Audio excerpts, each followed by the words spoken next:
Hi CBC, I'm James Ehnes, and this is how to play Pizzicato.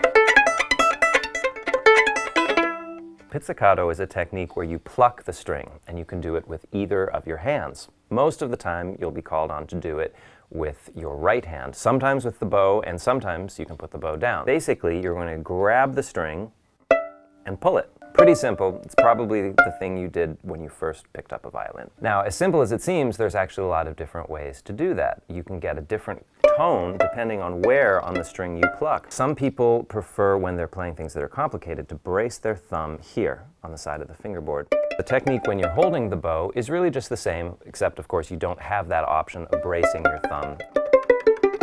Now sometimes you'll be called upon to pizz with your other hand. Now with open strings, that's really pretty simple. Sometimes it gets more complicated where there will be techniques where you are expected to play a sound with your bow that sounds like a pizz and then pull with your fingers to make the other pizzicato notes.